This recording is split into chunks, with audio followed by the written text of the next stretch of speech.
XSFM입니다. I, D, W, K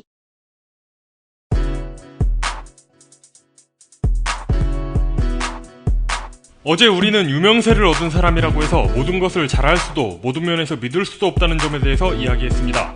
오늘은 그 1차적인 취재 결과를 말씀드리겠습니다. 2014년 7월 넷째 주 금요일 히스테리 사건 파일 그것은 알기 싫다입니다.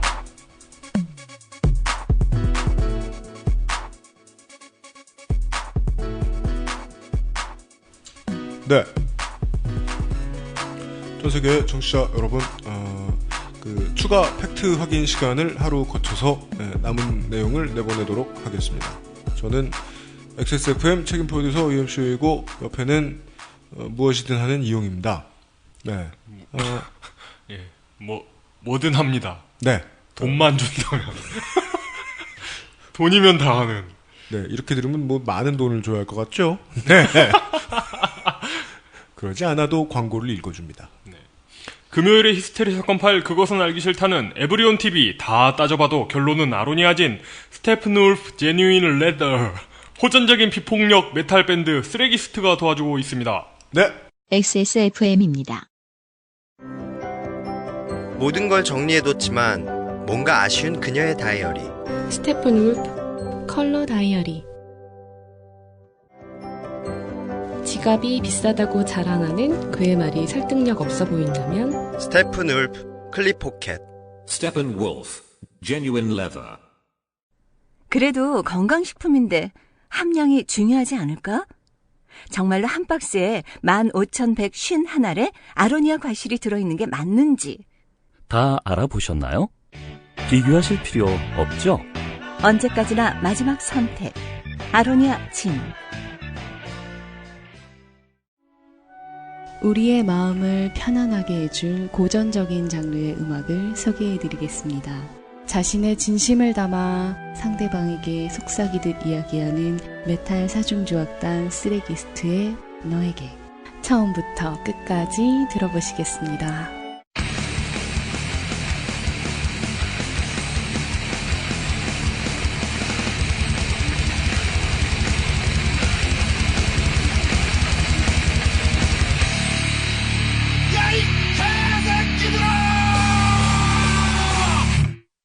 나를 힘들게 하는 상대방을 족치는 것이야말로 진정한 의미의 힐링이 아닐까요?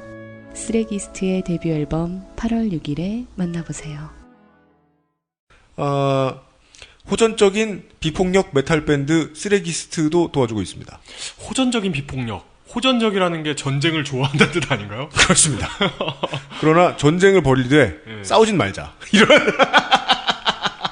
전쟁은 이 밴드의 철학은 노래를 들어보면 아실 수 있어요.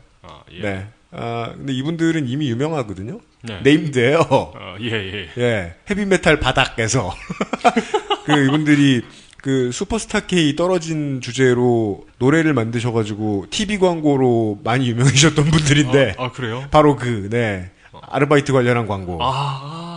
네. 근데 제가 게이트 플라워즈 밴드 때도 그분들한테도 얘기 들었지만 밴드는 방송에 나와서 유명해져도 방송 끝나면 끝이다. 그런가요? 네. 대한민국의 우울한 점이죠. 예능에 나와야만 뜨는데 알고 보면은 예능에 나왔던 기억과 음악은 별 상관도 없어요. 맞아요. 그래서 이번에 콘서트 할 때도 그거래요. 슈퍼스타 K 출신의 어떤 분이 이제 나와주시는데 네. 게스트로 나와주시는데 네. 그분의 팬들만 다 예매를 한 것 같다. 그런 증거도 별로 없는데 기획사 사장님이 풀이 죽어가지고 우리 팬은 없는데 이러면서 그렇죠. 견적이 나오죠. 이게 너무 이상하게 많이 예매가 돼 있다. 왜 이렇게 예매가 많이 돼? 이러면서 장사 잘 될 리가 없는데. 네, 그러시더라고요. 네, 하여간 써니힐 이후에 두 번째 가수 광고예요. 써니힐도 불쌍했는데 써니라고는 또 불쌍한 스타일이 좀 달라요. 이분들은 이제 본격.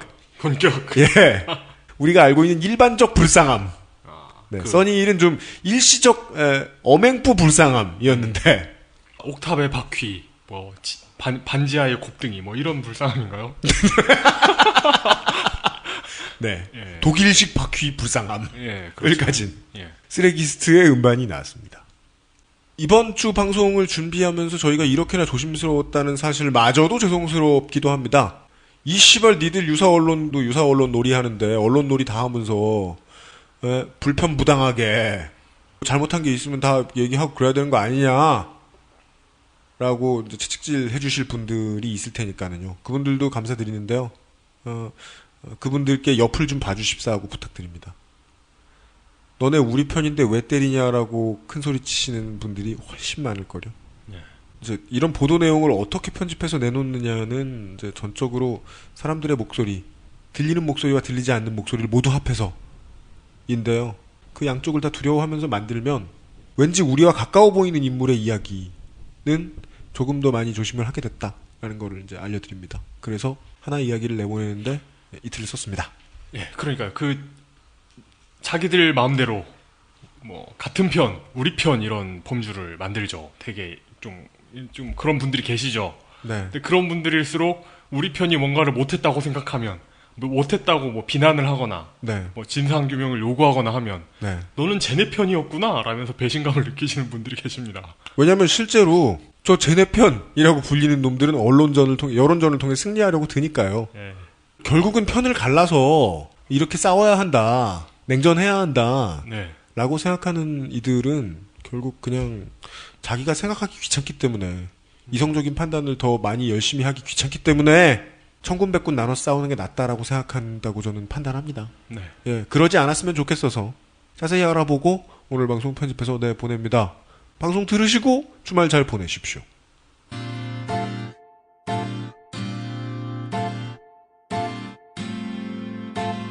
거동 취재 물뚝 리포트.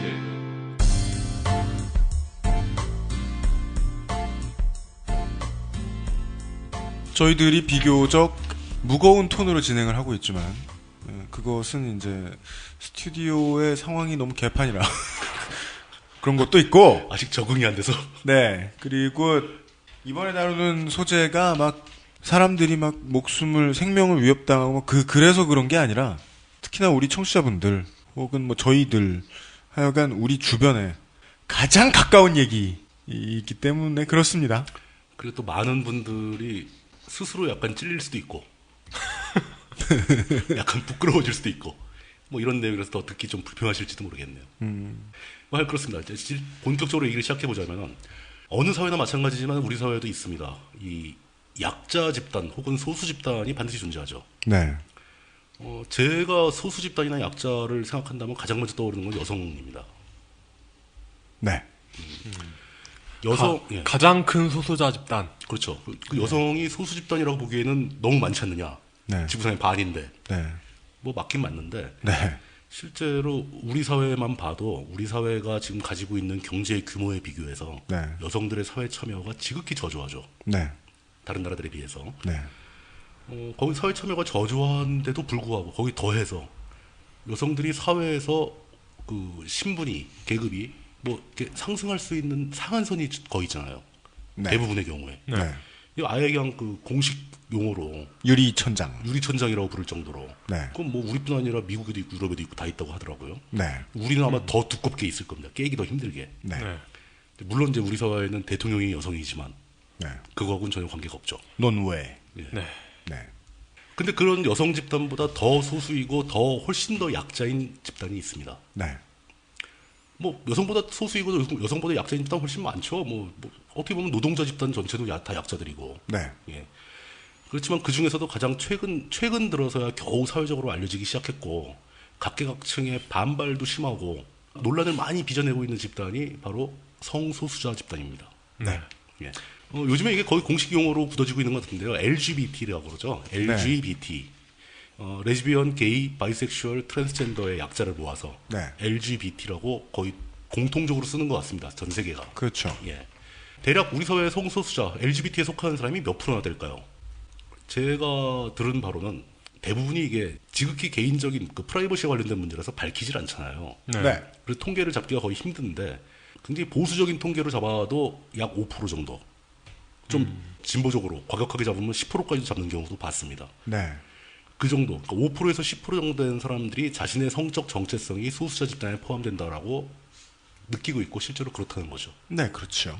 이게 말이 쉬워서 5%지 우리나라 인구가 5천만인데 한 반에 2명. 그렇죠. 한 반에 2명. 네. 전체 숫자로 봤을 때 몇백만 단위가 성적 소수자 집단에 포함됩니다.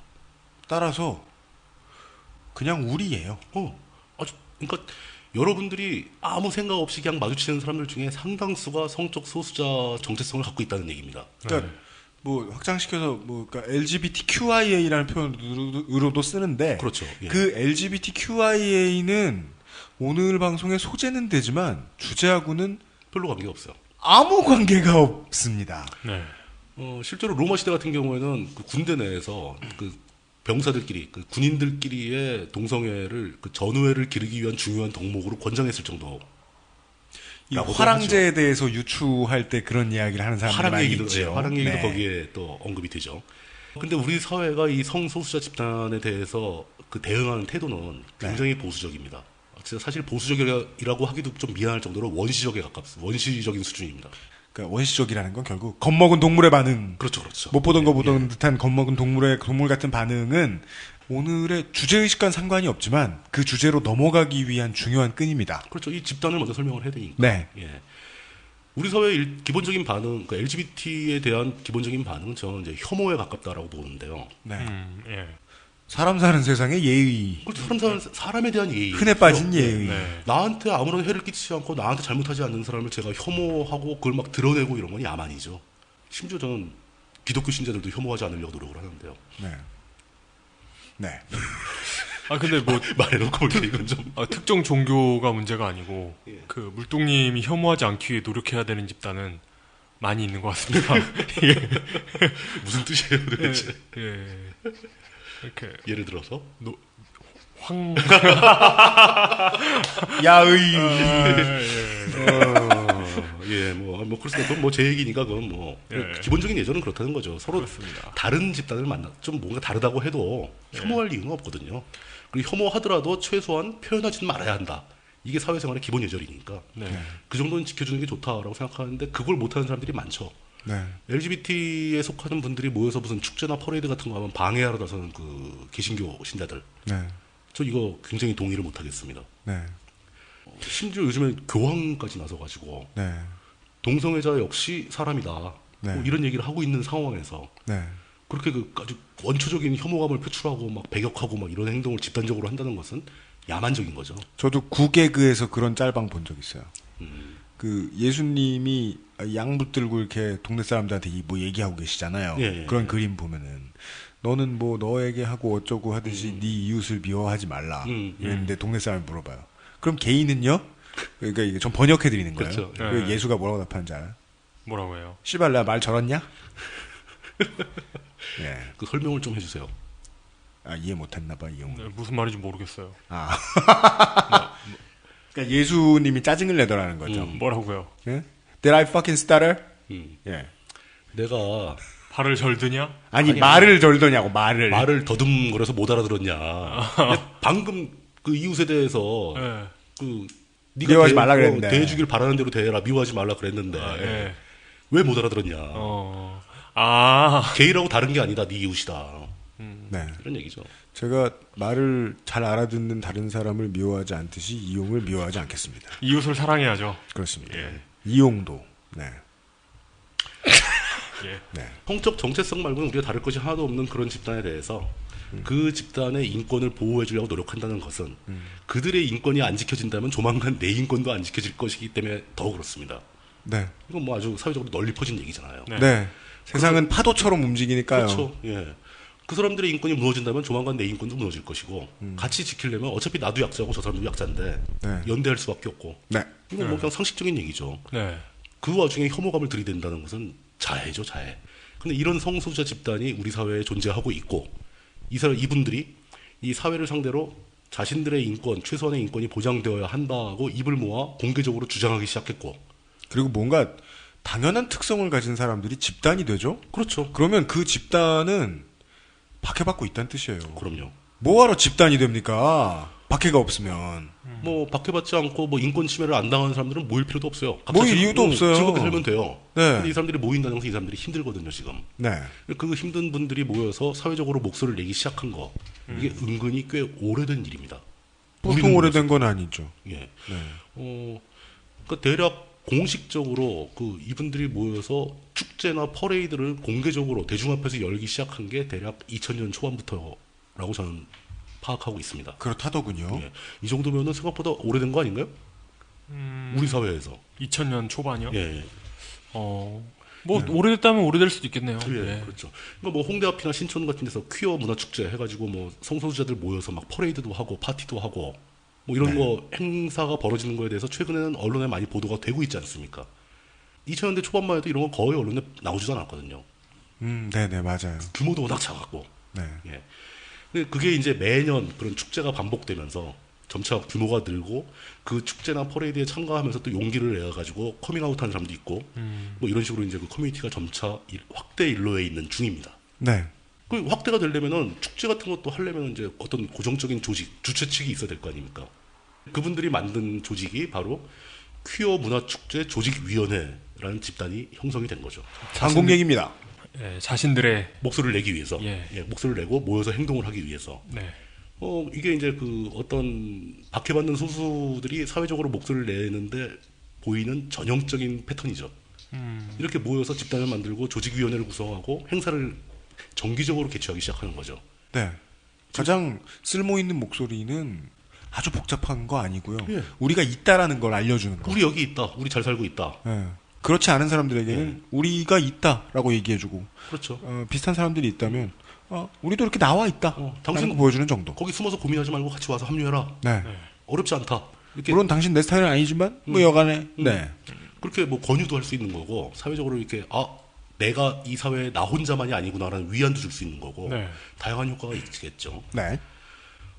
그렇게 그 퀴어 문화 축제가 10년이 넘게 지속되어 오고 있었고. 그렇지만 10년을 넘게 했으면 그 문화재라는 이름을 가지고 있으면 사람들이 있고 커뮤니티입니다. 커뮤니티죠. 네. 거기에 물론 주최하는 참여해서 직접 상근을 하고 일을 하고 막 이런 사람들은 소수겠죠. 네. 그러나 그 축제에 의의에 동의를 하고 매년 축제가 열리면 참가하고 네. 거기 이제 뭐 구경꾼으로 참가하건 가서 무슨 뭐 장터 같은 걸 열든 그건 자기 마음이죠. 아니면 그냥 구경을 하든 그냥 조용히 입 다물고 팔짱 끼고서 구경만 하더라도 네. 커뮤니티의 일원이 되는 거죠.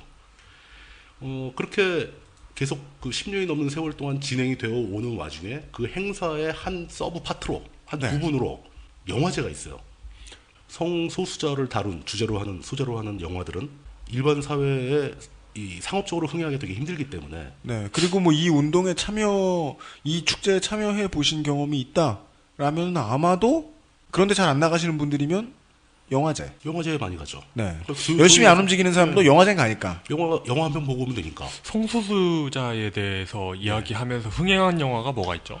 브로크백 마운틴 있고. 그럼요. 예. 뭐 헤드윅도 있고. 예전에 저것도 있었는데 저 나온 거 컬처 클럽의 싱어가 나왔던 보이조지. 예, 보이조지. 크라잉 게임 있었죠. 댈러스 바이어스 클럽 요즘 나온 그런 것도 있고요. 많이 있네요. 굉장히 많이 있죠. 유명한 것도 많이 있습니다. 국내에서도 그런 주제로 영화가 제작되기도 하고 쉽게 상업적으로 접하기 힘들었던 영화를 모아서 성소수자들을 주제나 소재로 다룬 영화들을 모아서 상영하는 영화제도 굉장히 의미가 있죠. 그래서 최초에는 이 영화제 이름이 무지개 영화제라고 해서 무지개는 이제 상징적인 단어죠. LGBT의 상징이니까요. LGBT 상징의 무지개 색깔이죠. 미국에서도 많이 쓰고 있고 그 무지개 영화제라고 해서 매년 영화제가 열려왔습니다. 아주 굉장히 작은 규모였다가 매년 조금씩 커져왔던 중인 거죠. 그 어느 정도 일정한 규모에 가면은 그 사회적으로 조명을 받습니다. 그렇죠. 그렇게 되면은 이 사람들의 명분이 결코 틀린 게 아니기 때문에 자신들의 인권을 위해서 노력하는 사람들이기 때문에 정부나 지자체에서도 지원을 해주기 시작합니다. 그렇습니다. 영화진흥위원회 같은 데서 성소수자 영화, 이거 흔히 말해 퀴어 영화라고 그러는데 퀴어 영화 같은 거에 이런 행사를 한다 그러면 지원금이 나옵니다. 장기적으로는 국가가 할 일입니다. 국가가 했어야 하는 일이죠. 생물학의 이론이 맞아서 10명에 1명에 20명에 1명이 LGBTQIA라면 그렇죠. 그 Q라는 건 이제 퀘스처너라고 해서 자기의 성 정체성에 대해 의심을 가지고 있는 사람이잖아요. 아직은 확신은 못 하겠는데 그 경험은 사춘기 때 경험하는 사람 둘 중에 하나 이상이죠. 굉장히 많아요. 그러니까 정도의 차이로 이게 선이 딱 그어지는 사람이 아니라는 거예요. 저 사람이. 우리 중 일부 더 나아가서는 그냥 우리 라는 거예요. 그래서 이거는 장기적으로는 없어져야 된단 말이에요. 전 그렇게 생각하거든요. 네. 인류의 자랑스러운 문화라기보다는 그냥 인류의 보편적인 그 보편적인 문화 특성, 그냥 보편적인 성질 아니야, 성질. 일정 비율로는 그렇게 되는 겁니다. 아까 말씀드린 그대로의 저 주장이에요. 박해가 사라지면, 인권 유린이 사라지면 이건 없어도 됩니다. 그냥 자유롭게 일반인들하고 섞여가지고 같이 놀고. 국가도 거기에 이 시나리오에 맞는 포지션을 취하는 거죠. 국민의 10명에 하나 아니면 20명에 하나가 그런 분이실 텐데 그러면 국민으로 봐야 되니까. 그럼요. 그 사람들이 끼어든다. 국민들이 끼어든다. 그러면 지원금 들어가죠. 그리고 시사 프로가 지원금 얘기했다 하면 뭐 나쁜 데 쓰는 사람들 얘기만 나오니까 그렇게 생각하실 텐데 좋은 데 쓰라고 지원해 주는 걸 거 아닙니까 국가가? 그리고 지원금 받는데 굉장히 많습니다. 우리 정부도 규모가 커져가지고 지원금 많이 나와요. 좋은 거 많이 나와요. 좋은 거 많이 나와요. 물론 저 같은 사람만 해도 지원금 얘기하면 치가 떨려요. 막 하는 사람들 보면은 헌터 새끼들 그거 진짜 아무 쓸모도 없는 거 만들어가지고 지원금 받으려고 개질하는 무슨 새끼들이요? 헌터 새끼들. 아. 뭔 줄 알았어. 네. 보통 브로커라고 그러죠. 브로커. 네. 그 지원금 브로커들 많이 있죠. 맞습니다. 그 지원금 따게 해주고 가라로 만들어서 그냥 한 20-30% 챙겨가고 네. 이런 사람들 많죠. 근데 저희는 지금 그런 얘기를 하는 게 아닙니다. 그런 얘기는 관계없고. 예, 사람들이 모여들면 자연스럽게 국가도 지원을 한다. 국민들이 하는 어떤 일에 대해서. 그렇죠. 커뮤니티가 어느 정도 규모를 넘어서게 되면 공적인 지위를 갖게 되는 겁니다. 그렇습니다. 그건 뭐 자연스러운 일이죠. 근데 공적인 지위를 갖게 되려면 법의 테두리 안으로 들어와야 되고 법에서 요구하는 일정한 자격과 뭐 이런 걸 갖춰야 되고 네. 형태를 갖춰야 되고 이런 일이 생기죠. 그래서 이 퀴어 문화축제 조직위원회 산하에서 그 아래에서 움직이던 퀴어 영화제, 그러니까 즉 무지개 영화제가 2007년 1월 13일, 2007년 1월 달을 기점으로 서울 LGBT 영화제라는 이름을 바꾸게 됩니다. 네. 무지개 영화제에서. 예. 그러니까 뭔가 좀 더 공식적인 분위기를 띠는 거죠. 서울 LGBT 영화제를 줄여서 그 SEL 하고 필름 페스티벌 해가지고 네. 셀프라고 부릅니다. SELFF. 네. 영화제의 영화제의 규모나 위상을 더욱 확대하려는 의도였던 거죠. 좀 공식적으로 만들어 놓자. 계속 이어질 수 있도록. 그리고 할 때마다 늘 괴로웠던 이제 자본금 문제도 네, 어느 정도 도움을 받았고. 예, 뭐 그러니까 그런 거 하려면 아무래도 좀 이게 조직도 있어야 되고 법적인 공인도 받아야 되고 뭐 이런 필요성을 느꼈겠죠. 네. 그래서 한두 해가 더 흐른 다음에 2009년도 11월 달에는 이 영화제 조직에 아예 그 사업자 등록증을 내게 됩니다. 네. 사업자 등록증을 내야 뭐 정부로부터 지원금도 받을 수 있고 뭐 이런 게 되는 거죠. 네, 일하다 보면 필요합니다. 예. 그거 그러니까 무슨 회원가입할 때부터 사업자 등록증 번호부터 요구하는데 그러니까, 투성이니까. 예. 네. 정부에서는 그런 게 아무것도 없이 그냥 맨입에 와서 달라고 그러면 좀 주고 싶어도 못 주죠. 네. 정부 입장에서는. 진위를 알겠어도 예. 너희들은 문서상 유령 사기꾼과 다를 바가 없으므로 도와주려면 뭔가 절차가 필요하니까 밟아주세요. 뭔가를 만들어 와라. 네. 이렇게 얘기를 하게 되죠. 그 뭐 영화진흥위원회에서도 이런 걸 요구를 하고 뭐 자연스럽게 발전해가는 과정입니다. 그렇게 발전을 하다가 보니 사실 돌이켜 보면은 이 퀴어 문화 축제가 영리적 행사는 아니에요. 그러겠죠. 이게 돈 되는 행사일 수는 없죠. 예. 그러니까 참가자들이 뭐 무지하게 재밌고 많이 있어가지고 참가비를 몇만 원씩 내고 참가하고 이런 것도 아니고 네. 지금까지도 가급적이면 그냥 이렇게 숨어 있는 참가자들을 많이 끌어내려고 노력을 해야 되기 때문에 네. 뭐 돈 같은 것도 별로 안 벌리고 뭐 장터 같은 거 한다고 해도 소규모고 사실은 주도하는 사람들 쌈짓돈 털어서 하는 수준이죠. 네. 그 상근자들 월급도 거의 생계비도 못 미치는 수준밖에 못 나오고 네. 네. 정부가 지원을 한다고 해서도 뭐 펑펑 쓸 정도로 충분히 주지는 않거든요. 네. 행사 치르기에도 모자란 금액밖에 못 줍니다. 네. 그거라도 주는 게 감지덕지인 상황이고 네. 뭐 이런 식으로 가는데 결국은 이제 이런 축제가 10여 년째 계속되고 있다는 것은 그곳에서 보이지 않는 뒤에서 일하는 수많은 커뮤니티 구성원들과 상근자들과 주도적으로 참여하는 사람들의 희생과 봉사가 있었다는 얘기죠. 희생과 봉사 있죠. 예. 네, 지금도 12권 노인네들 맨날 각오하고 맨날 축제 준비하고 영화제 준비하고 해야 할 거 아닙니까? 퍼레이드 한답시고 이렇게 다 막 분장하고 옷 차려입고 앞에 가는데 앞에 1년의 무리가 길 막고 서가지고 막 아우성 치고 있고 막 그러면 힘들죠. 뭘 해도 길막 유닛은 짜증나요. 예, 짜증나는 거죠. 거기다 또 그 영화제도 마찬가지입니다. 영화제 그 대관, 극장을 빌려야 될 거 아닙니까? 영화제를 하려면. 그럼 극장 주인들이 우리 저 LGBT 영화제 하려고 그러면 에이, 그거 뭐야? 뭐 이러면서 설레설레 흔드는 경우가 많죠. 그러니까 본인들이 싫어서 그런 걸 수도 있지만 보통 극장들은 행정적인 이제 뭐 거부감 표시할 거 아니에요. 누가 와서 시비 걸면 어떡하냐. 그런 것도 많고. 집기 때려 부수면은 그거 뭐 어떡하냐. 여기 뭐 온통 뭐 그런 사람들 몰려들 텐데 어쩔 거냐. 그러니까 거기다 뭐 본인도 그냥 진짜 그렇죠. 혐오하는 사람도 많이 있을 거고. 그럴 거기다 겁니다. 홍대앞 같은 경우도 그 시장 상인들이 협조적으로 나오고 축제를 도와주기 시작한 건 얼마 안 되는 일입니다. 네. 그 전에는 상인들도 거부했었어요. 네. 상인들 입장에선 당연히 사람 많이 모이면 좋은 거 아닌가라고 생각하겠지만 그만큼 그 성소수자들에 대한 혐오감이 셌다는 거죠. 그게 많이 풀리면서 좋아진 상태가 지금의 현재입니다. 네. 예. 아직도 갈 길은 멀죠, 물론. 그렇게 어렵게 진행되는 와중에 드디어 이 퀴어 문화 축제에 꽤 굵직한 조력자가 한 명 등장을 하게 됩니다. 네. 누굽니까? 오픈리 게이로 이제 네임드가 되지 않으면 딱히 성공했다고 할 수 없는 직업을 가진 분들 몇 분 안 계시지요? 네임드가 아니면 성공하지 않은 직업. 뭐 문화예술인 다 그렇죠. 뭐 그러네요. 사실. 예. 최근에 그 게이 결혼식으로 꽤나 유명했던 김조광수 감독님입니다. 네. 결혼하신 지 아직 1년도 안 되셨을 신혼이죠. 거예요. 네. 김조광수 감독님 같은 경우는 인지도가 꽤 있죠. 그냥 흔히 말하는 커뮤니티 네임드 레벨은 아니죠. 네. 전국구죠. 네. 사회적으로도 분명히 주목을 받고 있고 영화계에서도. 네. 그다음에 그 나는 꼼수다 이후에 속출했던 그 나는 뭐뭐다 시리즈 중에 하나인 나는 딴따라다에도 출연한 경력이 있으시죠. 네, 그렇죠. 이 김조 감독님이 2011년 1월 달부터 퀴어 문화축제 조직위와 만나게 됩니다. 2011년. 예. 네, 이제 3년째 된 얘기네요. 얼마 안 된 거죠, 사실. 그러니까 총 그 문화축제 안에 그 영화제 예, 그렇죠. 역사에 비하면 길지 않은 짧은 거죠. 예. 예. 물론 이제 그 전엔 규모가 굉장히 작았다고 볼 수도 있겠죠. 어느 정도 궤도에 진입한 단계에서 이제 합류를 하신 거로 보이니까. 네네. 여기부터 의견이 엇갈려요. 그러니까 아주 사소한 건데 그 퀴어 문화축제 조직위, 앞으로 조직위라고 주로 부를 텐데 그 조직위 쪽에서는 김조 감독님이 먼저 찾아왔다고 얘기를 하고 있고 30분 후에 나올 결론입니다. 예. 양편으로 갈라져 있는데 그중 한 편에는 김조광수 감독이 있어요. 예. 그리고 커뮤니티였다가 양편으로 갈라진 모든 곳이 다 그렇지만은 진술이 매우 엇갈립니다. 엇갈리죠. 비교하면서 들어주십시오. 김조 감독님 측에서는 그게 아니라 그 커뮤니티 쪽에서 먼저 연락을 해왔다. 라고 얘기를 하고 있는데 그게 사실 뭐 중요한 포인트는 아니죠. 의견이 엇갈리고 있다는 게 중요한 겁니다. 네. 이때부터. 그죠. 시작부터 엇갈리면 예. 앞으로 저희들이 전개해드릴 것은 이제 어느 정도나 진행될지 대충 예상하실 수 있으리라 믿습니다. 예. 그러니까 이게 이 만남을 주도한 게 내가 아니다라고 양측에서 주장하고 있는 거잖아요. 그렇죠. 예. 이렇다는 건 이 만남이 현재 제대로 되어 있지 않다는 걸 의미하죠. 예. 얼쑤. 그 영화 감독님이시니까 그 퀴어 문화 축제 조직위원회에 찾아와서 그 축제 쪽 또는 조직위 쪽 표현을 할 텐데 그 축제 쪽에 찾아와서 할 수 있는 일이 뭐가 있겠습니까?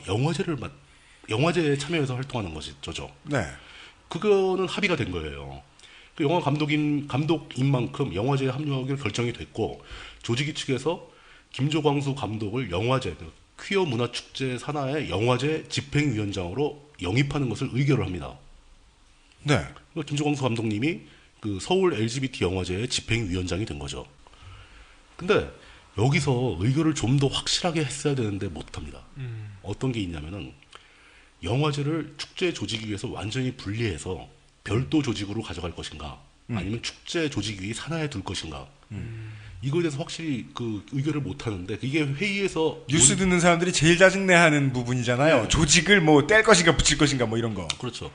축제 조직위에서 이 문제를 회의상에서 논의한 회의록이 있습니다. 네. 예. 근데 그 회의상에서는 결론을 못 내려요. 그리고 다음에 다시 논의하기로 결론을 내립니다. 김조광수 감독과 나머지 이제 저 조직위 의원분들이 모이셔가지고 회의했던 회의를 했는데 다 참여해서 회의를 했는데 결론이 의결이 안 나오고 영화제와 퀴어 축제를 분리하는 것을 결론을 내지 못하고 예. 그때 이제 반대하는 쪽의 논리는 아직은 시기상조다. 축제 그 영화제 쪽이 아직 너무 취약하기 때문에 아직 분리할 때가 아니다. 다시 논의를 하자라고 해서 그게 결론이 나는 거죠. 저만의 어휘 사전에 의하면 시기상조라는 말은 그 말이 맞는 것 같긴 한데 나는 싫어. 저는 이 포인트에서는 그건지 모르겠어요. 네, 예. 그냥 이 포인트에서 좀 다를 수 있어요. 네, 이분들이 그냥 행정적 역량을 계산해 보건데 예. 아직은 힘들다. 좀 더 축제를 그 영화제를 더 키운 다음에 분리해도 늦지 않다. 네. 뭐 이런 얘기일 수가 있죠. 그렇네요. 근데 이거는 그 뉘앙스까지 해석하기 너무 오래전의 네. 일이고 저희는 지금 그 축제 조직위 측에서 제시한 그 회의록 텍스트만 보고 얘기를 하는 중입니다. 근데 이렇게 의결이 미루어지는 것과는 달리 상황은 빠르게 진행이 돼버립니다. 그 서울 LGBT 영화제라는 조직이 아까 사업자 등록증을 냈다고 했지 않습니까? 예. 그 사업자 등록증을 낸 상태의 그 명의가 있을 텐데 김조광수 감독님이 집행위원장이 됐으니까 어떤 행정 편의상 이 명의를 변경해야 된다라는 논의가 나온 거죠. 네. 이거는 축제 조직위에서 승인을 합니다. 그 명의를 변경하자. 이건 뭐 절차적으로 통장 관리 뭐 이런 게 필요한 거니까. 네. 그렇게 했는데 나중에 알고 봤더니 명의를 변경한 게 아니라 먼저 건 폐업을 했나 말았나 그렇게 하고 네. 새로운 사업자 등록증을 김조광수 감독 이름으로 낸 겁니다. 에? 어잉? 그래서 그 조직에서 나중에 이걸 알게 되고 왜 이렇게 했지? 라고 물어보니까 그쪽에서는 뭐 먼저 있던 명의에 뭐 도장을 뭐 어떻게 분실을 했고 뭐 이렇게 좀 번거로웠다. 새로 내는 거나 명의 변경이나 별 차이는 없다. 도장은 새로 파서 새로 인감 등록하고 하면 되잖아요. 뭐 어쨌든 그것 때문에 사업자를 바꾸는 사람은 본 적이 없는데요. 그렇게 그 김종광수 감독의 이름으로 새로 사업자 등록증을 내버렸는데 그걸 나머지 조직 전체와 의견을 나누지 않고 그렇죠. 자기 명의로 예. 나중에 초빙돼서 들어왔거나 자기가 들어오겠다고 들어온 사람 하여간 예. 나중에 들어온 사람이 자기 명의로 사업자를 바꿔버렸다. 예, 그렇게 된 거죠. 그걸 알리지도 않았다. 네, 즐거운 출발이네요. 예. 재밌네요. 이 부분이 지나고 보니까 제가 보니까 그러니까 그 영화 부분에 대한 그 영화제, 영화제에 대한 예. 그 축제 전체에 대한 어떤 사업자 등록은 따로 있었던 건가요? 그건 별도고. 그러니까 그 사업자 등록이 있었는데 축제 전반에 대한 사업자 등록이 있었는데 축제는 그냥 여기 산하에서 하는 거였는데 영화제만. 예. 근데 사업자 등록증은 원래부터도 영화제가 낸 겁니다. 왜냐하면 그 영화진흥위원회 같은 요구를 하니까 축제 쪽은 그게 필요가 없었나 봐요. 네네네.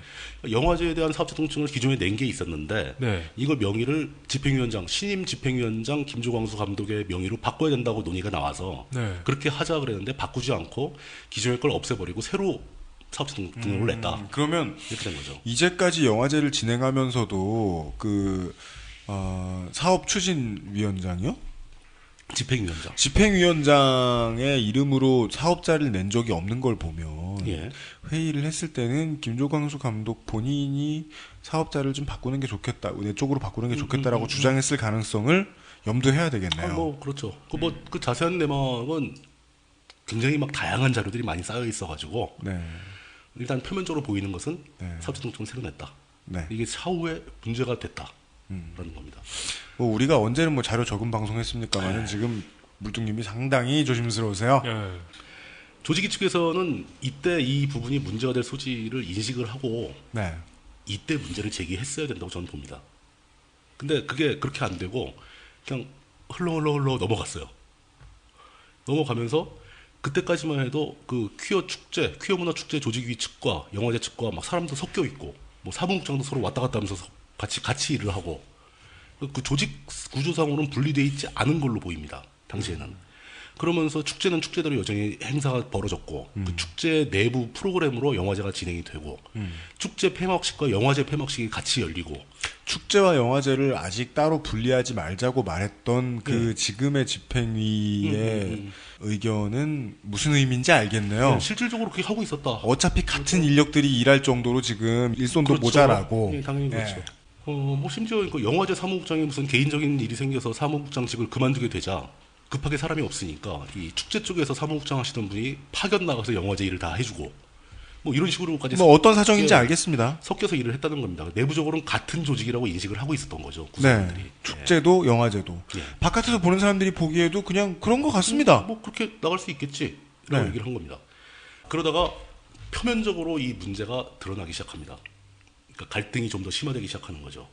여태까지는 갈등이 잠재되어 있던 것뿐이죠. 사실 여기까지만 들었어도 되게 짧아 보이지만 매우 심상치 않긴 해요. 심상치 않죠. 사업자 등록번호라는 게 장난도 아닌데 말도 안 하고 자기가 들어오기 전에 수년간 있었던 사업자를 자기 명의로 바꿔버린다. 그거를 별거 아닌 일로 간주했던 조직위 측도 참 무신경하기도 하죠. 네. 뭐 그렇습니다. 2013년에 들어와서 작년이죠. 2013년 4월 달에 그 영화제 홍보 포스터 시안이 나왔는데 서울 LGBT 영화제 셀프 서울 LGBT 필름 페스티벌 그 홍보 포스터 시안이 나왔는데 그 포스터에 축제 조직위원회 이름이 빠졌습니다. 영화제에서 포스터를 그렇게 만들었어요. 조직위 쪽에서는 깜짝 놀랐겠죠. 누가 만든 걸까요? 왜 이렇게 했지? 그러면서 이거 문제가 있는데 그러면서 그 영화제 쪽에다가 질의를 하겠죠. 이거 왜 이렇게 했냐? 이게 실수냐 고의냐? 어떻게 설명해야 되지 이걸? 조직위는 이때 굉장히 당황을 합니다. 네. 저 여기서 말씀드리는 편의상 조직위라고 부르는 분들은 원래부터 계속해서 원류 10년째 해오고 있는 사람들. 이 LGBT 축제와 영화제를 진행해 오시고 계시던 분들. 그렇죠. 그분들이죠. 이 지난번에는 사업자가 이제 우리 게 아니네? 뭐 새로 냈대. 이걸 알고서 가만히 계셨어요, 이분들이. 그럴 수 있겠다. 그랬는데 한 2회 지나자 네. 포스터에 축제 이름이 빠진 거예요. 자기들 이름이 빠졌어요. 뭐라고 해야 되나? 월드컵을 하는데 앞에 피파가 빠졌어. 뭐 그런 식인 거죠. 예. 어느 날 보니까 피파에서 월드컵 그 포스터를 봤는데 피파라는 말이 빠져 있어. 그리고는 밑에 막 정몽준 김웅 뭐 이런 게 써 있어. 정행김 이런 거. 근데 여기서 양측의 입장이 정확하게 표현이 안 되고 있는데 지금 현재 와서 모든 자료를 돌이켜 본 시각에서는 이때 이미 그 김조광수 집행위원장은 집행위원장이죠. 영화제 집행위원장. 영화제가 조직위로부터 완전히 분리된 상황이고 법적으로도. 왜냐하면 본인이 사업자 등록증을 원래 있던 분들한테 말하지 않고 사업자 등록증을 새로 냈으니까. 그리고 실무적으로는 비록 결합되어 있지만 사람들이 왔다 갔다 하고 있지만 분리될 거예요. 더 분리를 시켜야 되겠다라고 마음을 먹고 있었다라고 보입니다. 네, 이런 추측이 됩니다. 저희들은. 네. 그 조직위는 이게 이제는 심상치 않은 거죠. 조직위 자체 이름이 빠져버렸으니까. 너무 늦은 반응이죠. 늦었죠. 이제 심상치 않아. 그러니까 이분들이 좀 착한 분들이네요. 네, 좀 그런 면이 있어요.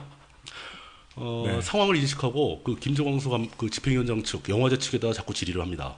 어떻게 된 거냐. 근데 여기서 그 김조광수 감독님 측이 그 면담을 확인해야지, 만나야지, 얘기해야지 그러면 차일피일 자꾸 미룹니다. 그래서 시간이 또 많이 흘렀어요. 왜 미뤘을까요? 그때 뭐 여러 가지 얘기가 나옵니다. 뭐 영화를 촬영하는 중이다, 바쁘다, 뭐 이런 것도 있었고.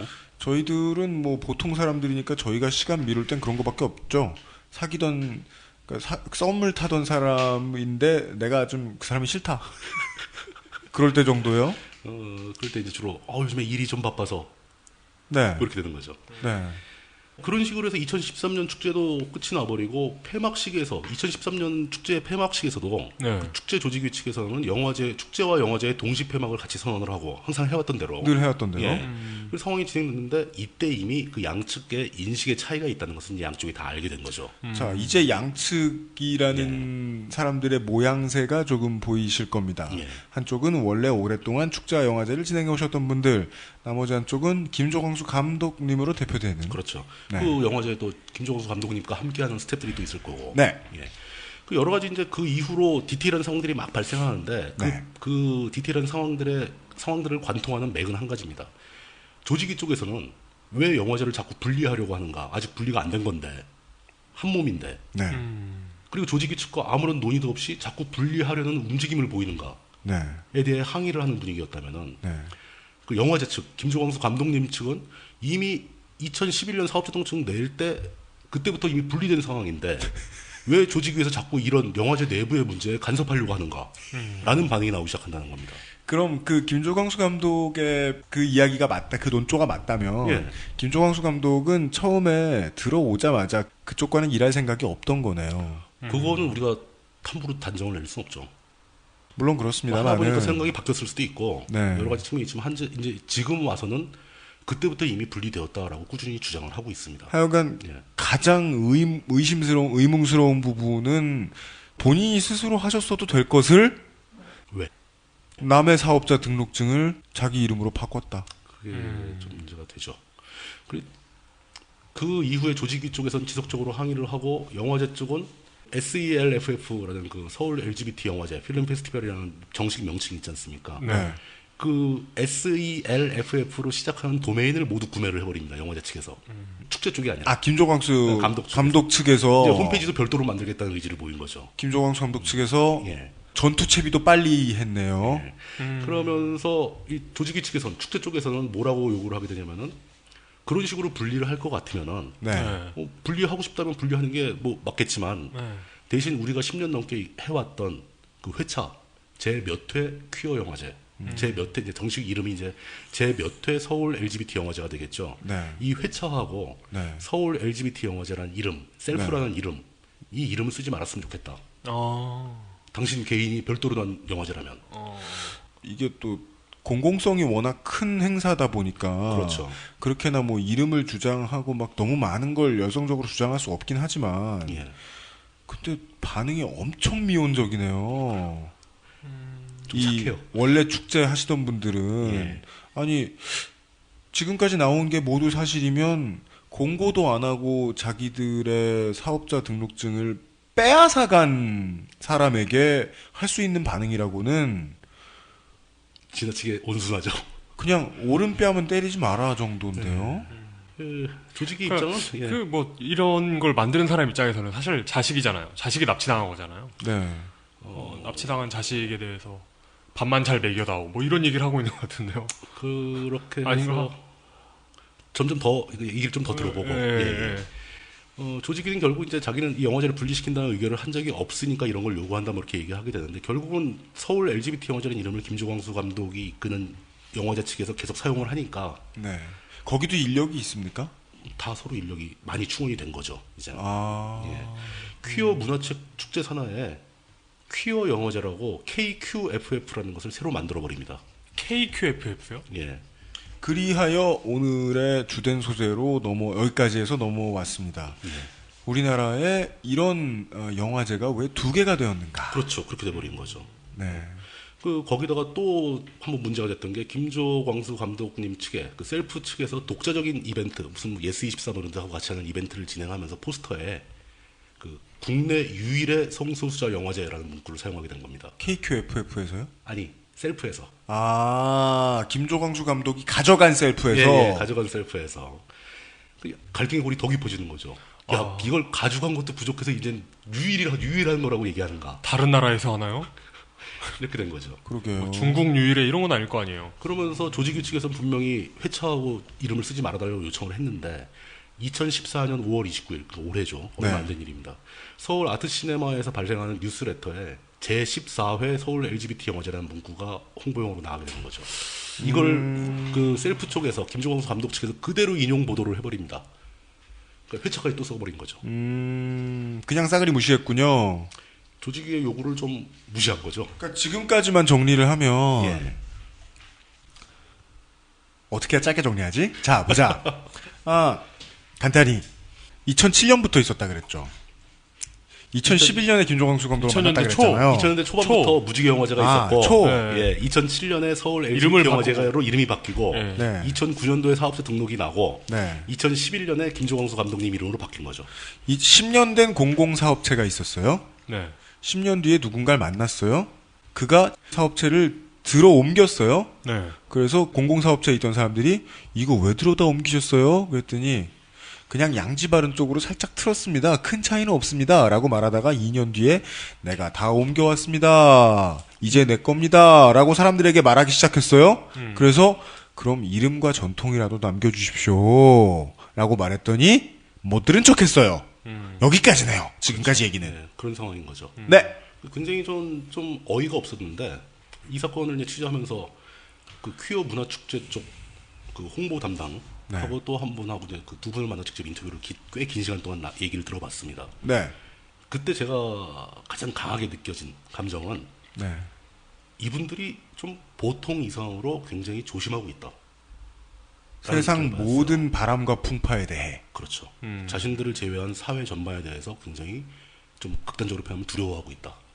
굉장히 방어적이죠. 그 인신공격은 좀 불하고도 같아서 그렇죠. 한번 데이면 자기 인생의 레인지가 축소돼요. 트라우마가 남고 할 수 있는 일이 점점 더 줄어들어요. 그래서 언어폭력은 언어폭력이라고 부르는 거 아닙니까? 근데 오픈리 게이인데 이 문제에 이래서 사회활동도 하고 계신다. 그러면 안 그래도 조심스러우실 텐데 그 커뮤니티 안에서 당하신 문제에 대해서도 당연히 그렇죠. 막 오픈리 게이만은 아닙니다. L도 있고 G도 있고 다 있으니까. 그렇게 가만히 있어도 손가락질을 당하는 집단의 사람들이 평생을 그렇게 살아왔는데 우리 조직, 우리가 이렇게 만든 조직이 이런 문제에 휘말린다는 구설수까지 당하는 건 정말 힘든 일일 거라는 내부의 갈등이 외부로 알려졌을 때 더 욕을 먹게 될까봐. 자신들이 잘못하지도 않았는데. 와, 이름까지 들고 가. 놀랍다, 이거. 그러면서 이건 뭐 집안 망신이 될까봐 가정 폭력을 숨기는 뭐 그런 거랑 비슷할 수도 있어요. 어떻게 보면. 그러면서 자신의 갈등 상황이 외부로 알려지는 것 자체를 굉장히 꺼려하시더라고요. 그래서 조심스러워하고 이번에 어차피 이제 공론화가 됐으니까 이번에는 좀 어떻게 좀 마무리를 해야 되겠다고 마음을 먹고 저의 인터뷰에 응해주는 것도 있는데 그러면서도 그렇게 조심스러운 태도를 보이시라는 거죠. 놓지 못하는 거죠. 과감하게 지를 줄 모르고. 저는 그게 이해가 갔습니다. 현장에선 잘 이해가 안 갔는데 돌아와서 생각을 해보니까 어떠시던가요? 그럴 수 있겠다. 그렇게 살아왔을 것 같다. 그리고 가슴 아픈 일이죠. 커뮤니티 이론에도 많이 통해요. 네임드는 발목에 나무를 묶어놓은 어린 코끼리처럼 그 코끼리한테 묶여있는 발목 나무떼기 같은 역할을 해가지고 그 커뮤니티 안에 있는 사람들이 멀리 못 움직이게 하는 그런 힘도 있잖아요. 전 그거 의심스러운데요. 그것도 있고 그다음에 또 이제 제가 답답했던 건 그거죠. 이 사안에 있어 문제가 인식되는 그 초기에 문제가 인식됐을 때 강력하게 항의해서 바로잡지 못하고 쉬쉬하면서 대처한 거 왜 그랬을까? 이게 그 조심성의 연장선상에 있는 행동이기도 하고 좀 답답하긴 했어요. 또 하나는 그 김조광수 감독이라는 한 개인의 존재가 사회적으로 지명도가 있는 저명 인사고 그분을 영입해가지고 퀴어 문화 축제를 크게 확장해 보려고 노력을 하다가 일이 잘못해서 갈등 상황이 발생한 것에 대해서 이게 갈등으로 비화되면은 퀴어 문화 축제 전체가 다시 축소될지도 모른다. 커뮤니티 전체가 위해를 받을지도 모른다. 라는 걸 걱정하시더라고요. 그 두려움이 제일 크셨겠죠. 제일 크죠. 그 두려움이 제일 크셨다면 제 생각엔 저희가 보도에서 공론화되는 걸 원치 않으셨을 수도 있겠는데요. 그렇죠. 그래서 저는 사실 보도에 대해서는 허락을 받고 인터뷰를 한 거고 안타깝지만 이용의 이렇게 별 필터 과정 없이 옳은 말을 하는 이용의 비유가 맞았네요. 어떤 엄마가 가정폭력. 내가 맞는 게 소문나면 우리 집안 망신. 그럼 조용히 있는 거. 단적인 비유가 되겠지만 뭐 정 다른 건 아니죠. 그 제가 했던 얘기를 남 입으로 들으니까 좀 심한 얘기였네요. 그러니까 저희 지금 비유가 이용은 그 비유가 좀 심한 건 맞아요. 나 억울해 죽겠어. 청취자 여러분, 이용이 경솔한 사람 아니라고 실치지 마세요. 제가 다 자르잖아요. 근데 저 지금 이거 내보낼 건데요. 내보내는 이유는 저도 지금 좀 판단력이 흐려졌습니다. 이게 다른 뜻으로 말하면 불쾌합니다. 그런데 반면 그 김조광수 감독 측에서는 일단 기본적으로는 취재에 응하지 않았습니다. 나름 저희들은 최대한 열심히 접촉을 시도했습니다. 근데 이제 어떤 과정이냐면 뭐 취재 따위 필요 없어 이런 오만한 태도를 보이는 건 절대 아니고 그런 건 절대 아니었습니다. 절대 아니고, 굉장히 그 진지하게 응대를 해주셨는데 기본적으로 김조광수 감독님의 태도는 이 사건에 대해서 본인이 또는 본인이 이끌고 있는 집단이 영화제 쪽이 자꾸 상황에 대해서 설명하는 게 오히려 상황을 악화시킬 수 있다라는 걸 걱정하고 있었습니다. 어찌 보면 결론은 양쪽 다 결론만큼은 비슷하군요. 비슷하죠. 그러면서 제가 여태까지 표현했던 김조광수 감독의 입장은 퀴어 문화 축제에서 제공한 회의록에서 나왔던 발언들을 근거로 한 내용이기 때문에 김조광수 감독님께서는 그 발언은 그 뜻이 아니었다라고 얘기할 수도 있습니다. 그럼 얼마나 가능한 얘기니까요. 그 상황에 따라 다른 뜻을 가질 수 있고 발언이 적혀있는 느낌과는 다른 이야기를 한 것이다. 본인은 그 상황을 모르는 상태에서는 그 발언의 진위를 알 수 없다 이렇게 얘기할 수 있어요. 그런데 이 문제가 올해 들어서 이제 점점 너무 오래됐고 이제 해결을 해야 될 때가 다가오고 있고 마감이 이미 지난 상황이죠. 진작에 해결했어야 되는 건데 너무 밀리고 있고 또 SNS상에서 몇 분이 이 문제를 정면으로 제기를 했어요. 김조광수 감독님에 대해서 막 질문을 던지고 그러면서 이제 문제가 더 이상 이제 물밑에서만 해결할 수 있는 단계는 넘어선 거죠. 여기에 저는 이건 굉장히 바람직한 대응이었다고 저는 보고 있는데 먼저 김조광수 감독님 측에서 그러니까 이 상황을 양측의 대화로 풀기 힘들다고 보고 결국 이 문제를 조율하기 위한 중재 조직을 구성할 것을 제안을 하게 되고 김조광수 감독님이 그리고 거기서부터 이제 일이 시작돼가지고 이 관련된 상당히 많은 단체에 속한 분들이 모여서 하나의 회의체를 구성을 하게 됩니다.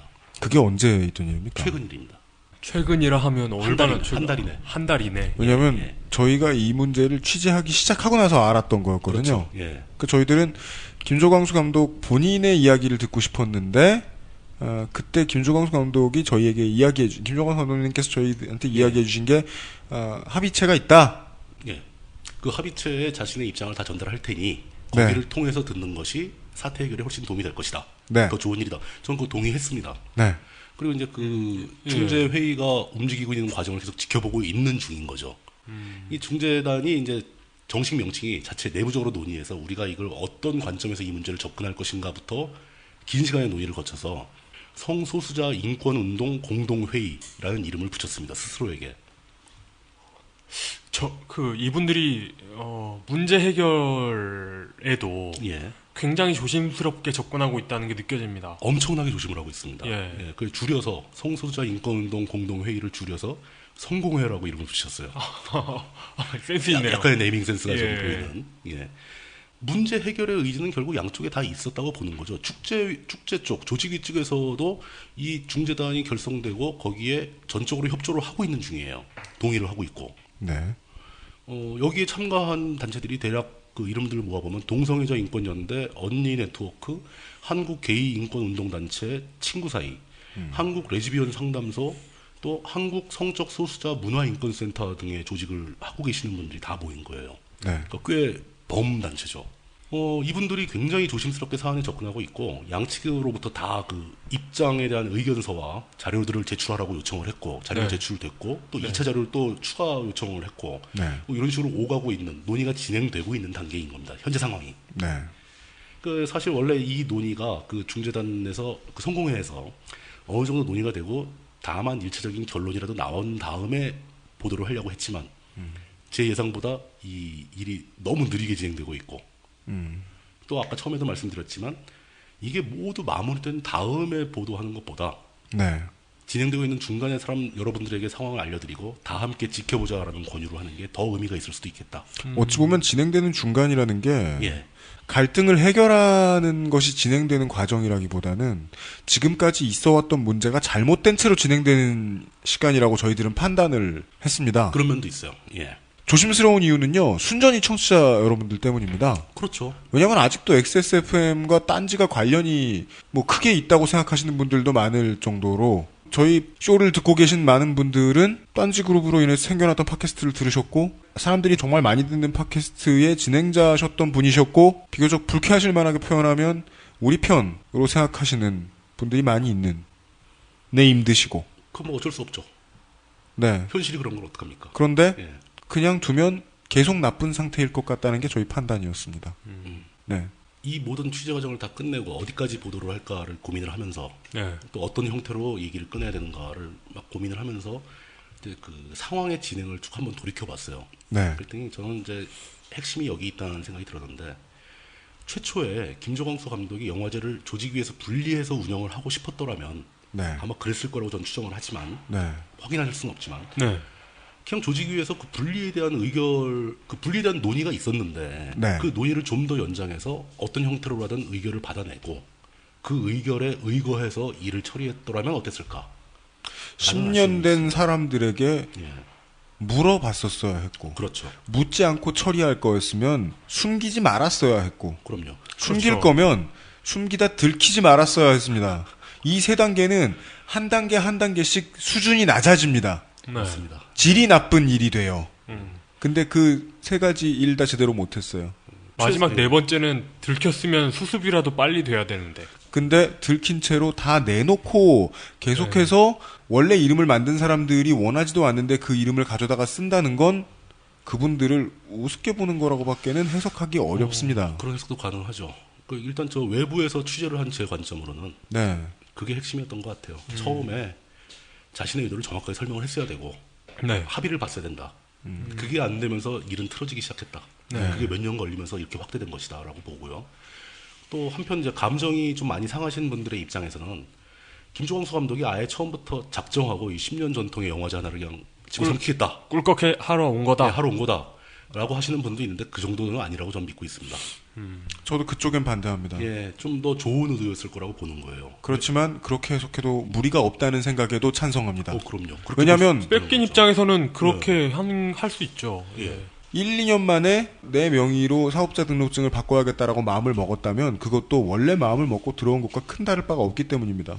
그렇죠. 본인도 모르게 그런 사람이 된 거잖아요. 실제로는 접촉하고 몇 달 만에 사업자 등록증을 냈으니까. 몇 달 만에? 예. 네. 한 2개월 만에 냈으니까. 그러니까 그 중요한 것도 아닌 거죠. 몇 달 만에 마음이 바뀌었건 원래부터 그런 마음이었건. 그렇죠.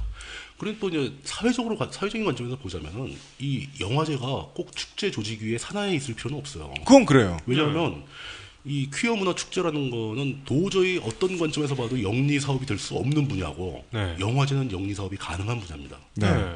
그렇기 때문에 영화제가 별도로 운영되는 게 맞을 수도 있어요. 그러면서 퀴어 문화 축제를 할 때 영화제가 협조적으로 참가해 주면 되는 겁니다.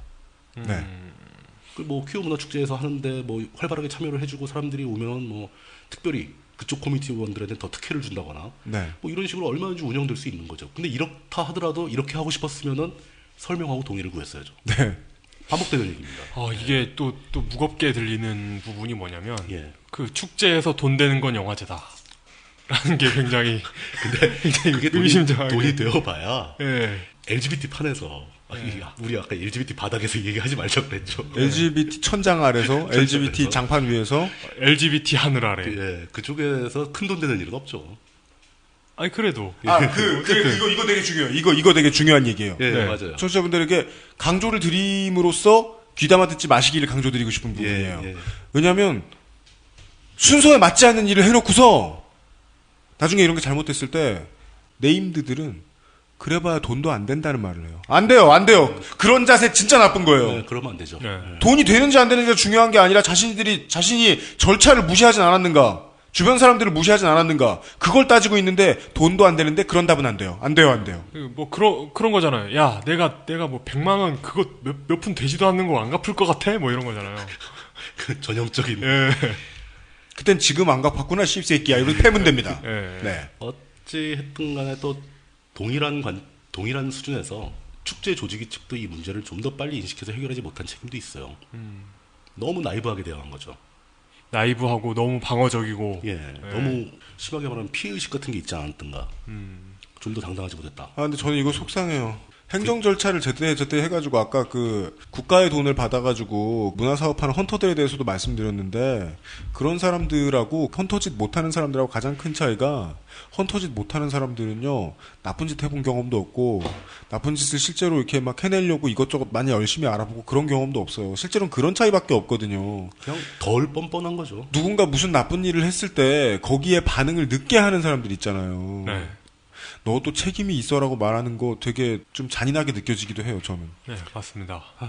어쩔 수 없습니다. 현실은 그런 거죠. 법은 책임을 물을 거예요. 당연히 그렇죠. 규율은 책임을 물을 거예요. 근데 전 마음으로는 책임 묻고 싶지 않아요. 그렇습니다. 어찌되었거나 여태까지 쭉 얘기한 대로 이 성소수자 커뮤니티의 갈등이 발생했고 그 갈등의 원인은 그 김조광수라는 한 명의 네임드의 실수였습니다. 실수가 됐던 고의가 되었던. 제때 해결하지 못하고 몇 년 묵힌 사이에 이 문제는 굉장히 확대가 됐고 이 커뮤니티는 이 갈등 구조를 해결하기 위해서 지금에서야 나서고 있는 겁니다. 아니 근데 이 커뮤니티가 무슨 뭐 다른 인터넷 커뮤니티처럼 뭐 꽃꽂이를 좋아하는 사람들의 모임 이런 것도 아니잖아요. 그렇죠. 정말 소수자들이 사회적으로 어찌 보면 격리돼 있는 소수자들이 좀 진지하게 하는 진지하게 하는 그런 곳인데 이런 판에서 이런 사건이 벌어진다는 게 참. 근데 제가 보기에는 이제는 지난 얘기는 다 정리를 하고 앞으로 봤을 때 이 성소수자 커뮤니티에 한 번에 이제 파도가 온 거죠. 이거를 해결해낼 수 있는지 해결을 못하는지가 관건이 될 것 같습니다. 이 파도를 잘 넘어간다면 이 커뮤니티는 훨씬 더 강해질 것입니다. 못한다면 몇 년 전으로 후퇴하겠죠. 그게 이제 남은 관건입니다. 뭐 과거는 과거고 책임질 사람은 책임지든 말든 뭐 그건 그쪽에서 알아서 해야 되고 만약에 실패한다면 중재에 실패하고 합의를 못 본다면은 서울 LGBT 영화제는 나름대로 이 근본 없는 영화제가 되는 거죠. 제가 가장 슬프게 생각하는 결과가 그거예요. 그렇죠. 김조광수 감독 역시 오명을 뒤집어 쓰게 될 겁니다. 욕을 많이 먹게 되겠죠. 축제 조직인 조직이대로 10년이 넘게 키워온 영화제를 빼앗기고도 말도 제대로 못하는 찌질이들의 모임이 돼버리는 거고 손가락질을 받게 되겠죠. 축제 위상까지도 후퇴하게 될 수도 있습니다. 중재가 잘 안 된다면. 어떻게 해서든 간에 양측이 동의할 수 있는 합의를 이끌어내고 네. 그거를 흔쾌히 받아들여서 정비를 하게 된다면 네. 이 커뮤니티는 한층 더 진보할 수 있는 찬스가 될 수도 있죠. 예. 뭐 원래 병이라는 게 안 예. 죽으면 살아남으면 면역이 생기잖아요. 살아남으면 강해지는 거죠. 예. 예. 네. 똑같습니다. 싸우는 건 되게 쉽죠. 자기 하고 싶은 대로 마음대로 주장하면 싸움이 납니다. 네. 그러나 중재는 무지하게 어렵습니다. 예. 서로의 의견을 다 이해해야 되고 누군가 양측의 이해에 다 걸맞는 중재안을 내야 되고 그거에 또 동의해야 되고 설득해야 되고 또 중재라는 건 그 누구도 만족하지 못한다는 뜻도 됩니다. 그럼요. 누군가 결국은 다 조금씩은 억울한 면이 남을 겁니다. 네. 제가 제일 관심이 있는 것은 과연 이 작업이 성공적으로 끝날 수 있는가. 그리고 그것을 저도 지켜보겠지만 이 방송을 들으시는 청취자분들하고 같이 지켜보고 싶다. 지켜봐 달라. 네. 라고 말씀을 드리는 거죠. 어떻게 지켜보냐면 저희도 물론 새로운 상황이 발생하면 더 AS를 해드릴 수 있지만 네. 직접 가서 보세요. 그러니까 퀴어 문화축제 홈페이지도 있고 서울 LGBT 영화제도 별도의 홈페이지가 있습니다. 네. 양쪽의 공지사항에 계속 올라오고 있어요. 네. 많은 사람들이 지켜보고 있다면 중재가 더 잘 될 가능성이 많죠. 예, 그렇죠. 그리고 앞 시간에 말씀드렸던 대로가 맞다면 많은 사람들이 지켜봐도 그 많은 현명한 사람들이 보통 소리 안 내기 때문에 어떤 열정적이고 자기밖에 모르는 사람들은 듣지 않을 가능성도 커요. 물론 그렇죠. 네. 그러면 조용한 분들도 댓글 하나씩 달아주세요. 아니, 지켜보고 전 있다. 뭐 그렇게 생각 안 하는데. 관전 포인트를 찍어드리자면, 그러니까 이런 류의 갈등에서 관전 포인트를 찍자면 소수자들의 집단, 이런 집단에서 뭐 우리끼리의 단결, 결속, 뭐 명예, 우리가 남이가 이런 얘기하는 쪽이 잘못했을 가능성이 큽니다. 이런 곳일수록 보편적인 정의를 얘기해야 돼요. 100%입니다. 네. 보편적인 정의를 얘기해야죠. 네. 네. 굉장히 조심스러운 얘기를 다 털어내고 났더니 속은 후련한데 걱정은 많이 됩니다. 저는 다른 얘기는 다 드릴 거 없고 네.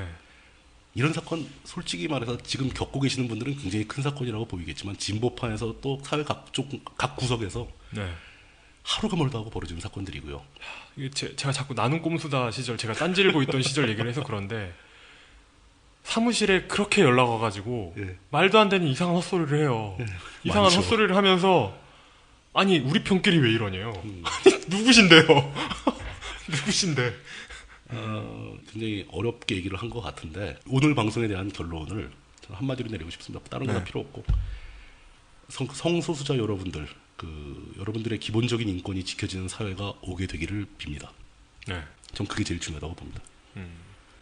뭐 이건 그 성소수자가 위대해서도 아니고 보편적인 정의입니다. 예. 기본적으로 제 인권이 지켜지길 바라거든요. 네. 똑같은 관점에서 그분들의 인권도 지켜지길 바란다. 네. 그게 참고로 오늘 이제 극도로 조심스러우셨던 물뚝심송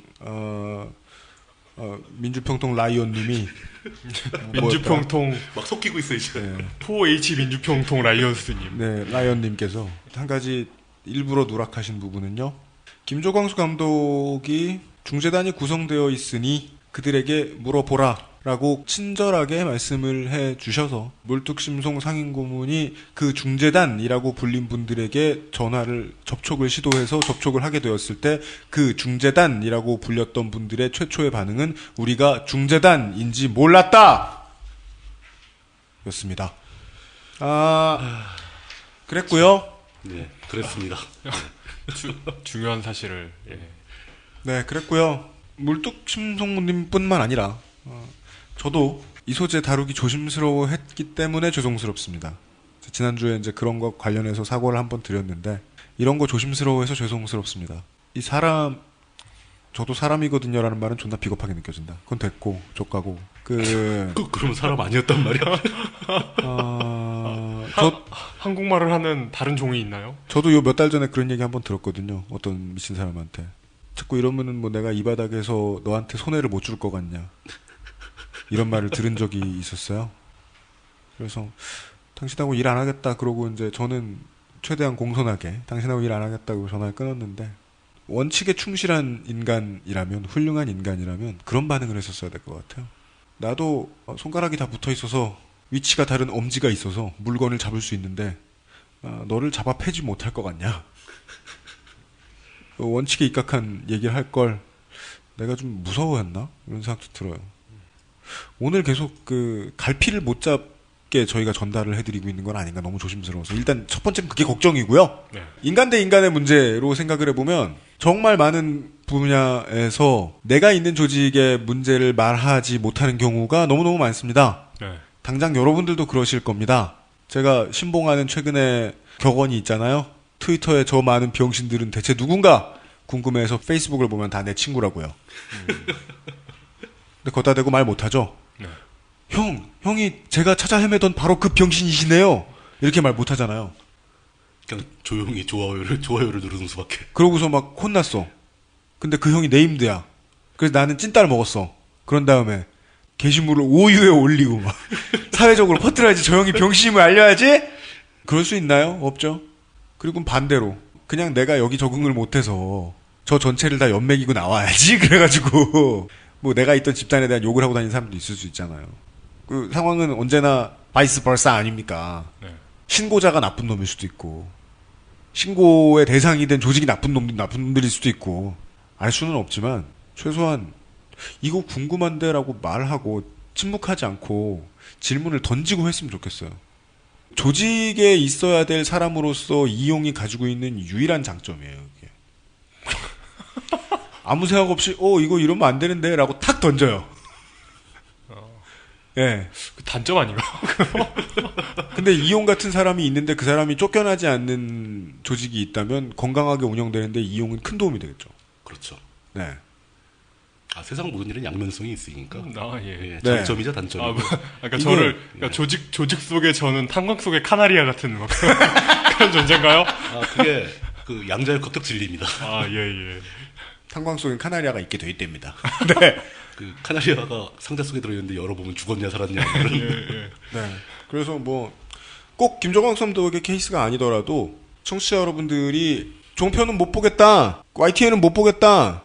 그래서 이쪽 편이라고 갈라서 접할 수 있는 매체들. 지금은 이제 매체의 기술적 특성으로 갈려 있죠. 그게 우리나라는 진보와 보수가. 그렇습니다. 그 이쪽에 보는 사람들. 뭐 우리를 위해 어려운 일 해주고 뭐 저쪽에 서 있는 깃발 들고 서 있는 사람들 그렇게 생각하시지 않아주시길 바랍니다.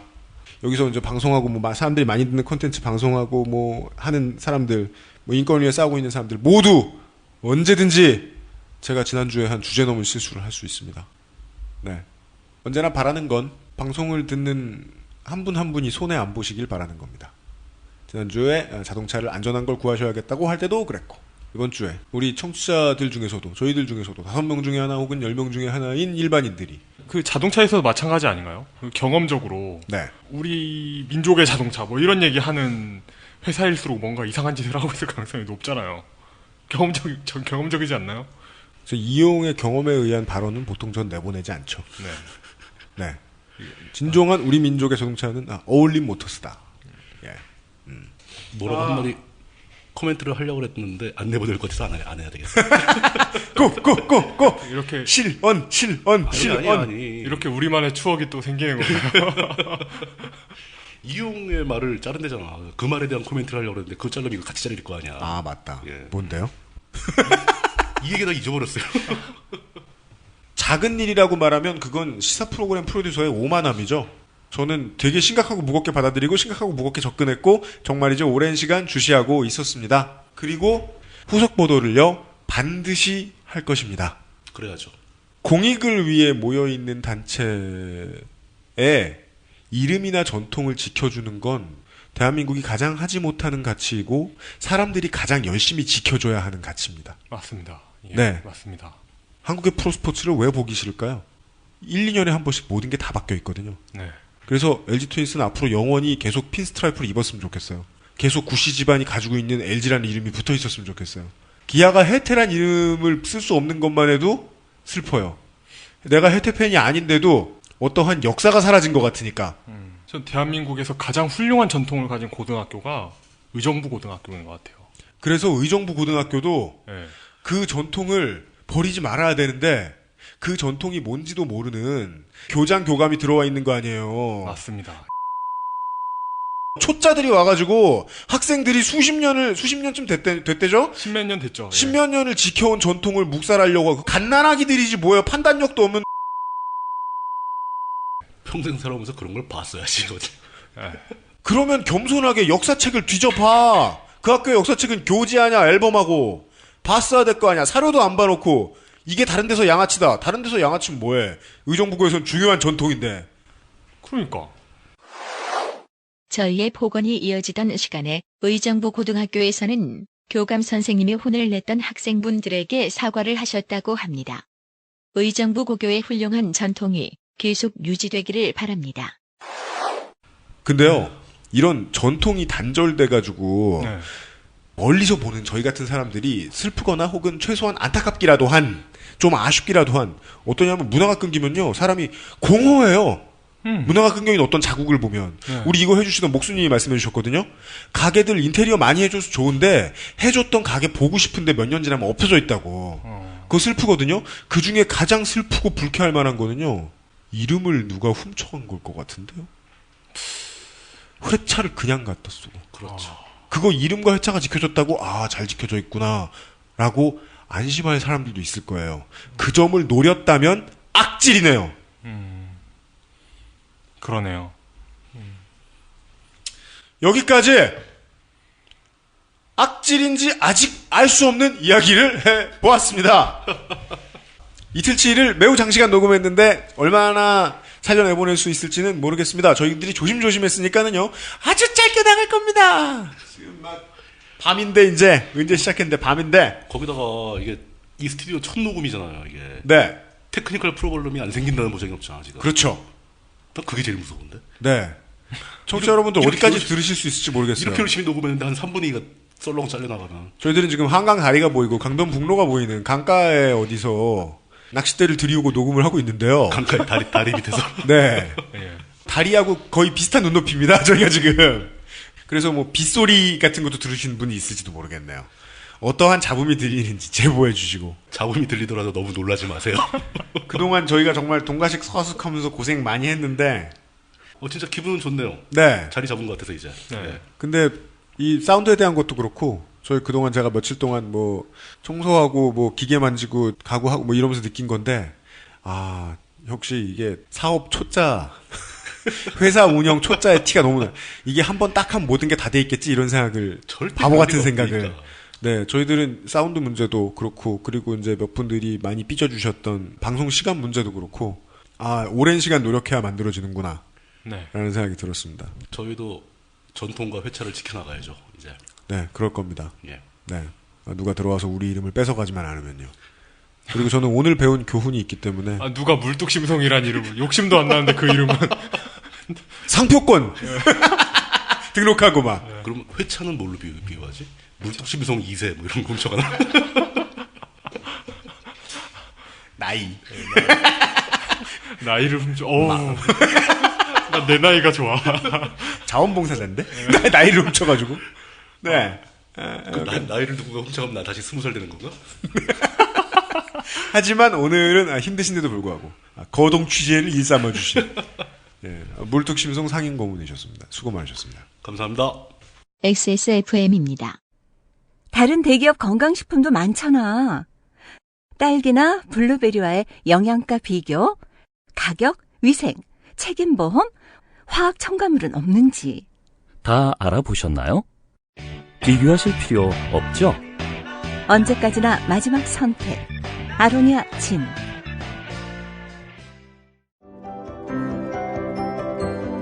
바람 불면 상처 날까 걱정하는 그에게 스테픈 울프 아이패드 커버. 저 가방은 진품인데 그래도 그녀가 허전한 이유는? 스테픈 울프 빈티지 사첼백. Steppenwolf, genuine leather. 헤비메탈계에도 아이돌 있다면 쓰레기스! 나는 노래하면 진도백제 쓰레기스의 역사적인 데뷔 앨범 콘서트 조호와 게스트파를 매진 임박 8월 9일 토요일 저녁 7시 서울 V홀 예매는 인터파크에서.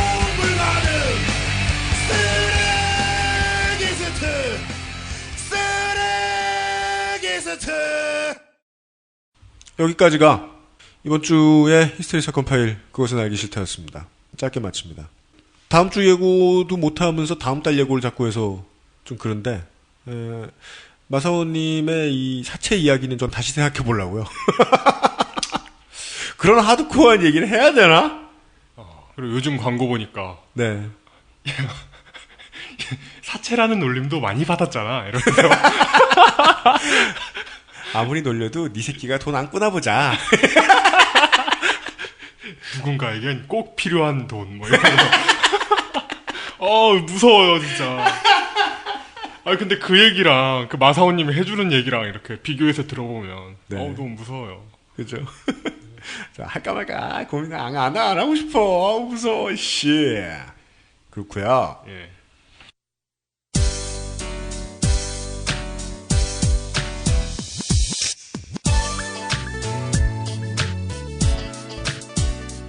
저한테는 아주 괴로운 2달이 지나갔습니다. 지방선거 데이터 센트럴을 준비하기 시작하는 때부터 지금까지 하루처럼 훅 지나갔어요. 이렇게 된 거는 저는 연합훈련 할 때 한 2주 정도 밤잠을 제대로 못 자본 적이 있었는데, 한미연합훈련 할 때. 그때는 RSOIF였죠? 이름이. 아니구나, UFL이었구나. 위치 포커스랜드. 그때 한 2주 정도 그랬던 거 이후로는 이렇게까지 정신없이 지내본 게 저는 처음이네요. 가장 긴 시간 동안 그렇게.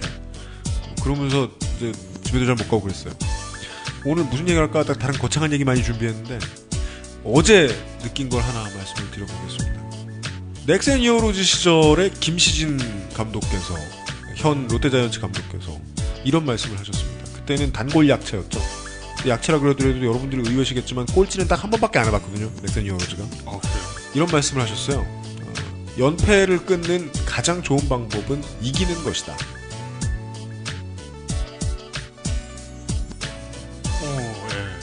공감합니다. 예. 이용을 이해시키는데 5초밖에 안 걸렸어요. 예. 공감까지 얻었어요. 이건 축구 팬으로서의 공감이에요. 네, 이기는 것이다 라는 말씀을 하셨는데 계속해서 곱씹어 보고 계속해서 여러모로 삶의 이런저런 분야에 써먹게 되더라고요. 근데 특히나 이제 지난 2달 동안 제가 이제 집에도 잘 못 있고, 지난 몇 주간은 뭐 아침에 나갔다가 새벽에 들어오고, 네. 얼굴은 그냥 자는 것만 보고, 식구들. 네. 그러다가 느낀 건데요. 밖에서 많이 고생하시는, 특히나 팟캐스트 청취자분들 중에서는 집에 계속 있거나 작업장에 계속 있으신 분들이 아닌 이상 통근거리가 엄청 먼 분들의 친구가 팟캐스트니까요. 네. 가족을 만나고 싶고 집에 일찍 가고 싶으시면요, 집에 일찍 가셔야 됩니다. 네. 본인이 집에 못 가서 가지고 있는 불만이 있다면 본인이 움직이지 않아서 생긴 불만은 아닌지 저는 돌아보게 됐습니다. 이건 연패를 이기는 건 이기는 것밖에 없다는 것보다는 이해가 좀 어렵네요. 그래요. 네. 가족이 그리우면 집에 가란 뜻입니다. 어떠한 인생의 걸림돌은 제거하는데 10년도 걸리고 20년도 걸립니다. 제가 예전에 요즘은 팟캐스트 할 때 5의 노래를 찾기 위해서 20년을 헤매셨던 분을 만난 적이 있거든요. 방송 중에. 어떠한 궁금증이나 잘 안 풀리는 문제들은 수십 년도 걸려야 해결되기도 합니다. 하지만 계속 의지를 가지고 있으면요, 해결되더군요. 질러라 라는 말씀이 아닙니다. 지를 때까지 지름을 위한 모든 전략과 전술을 고민해보시라 라는 겁니다. 그러면 언젠가 연패를 끊겠죠. 오래 걸릴 겁니다. 히스테리 사건 파일 그것은 알기 싫다. 이번 주 순서 여기까지였습니다. 안녕히 계십시오.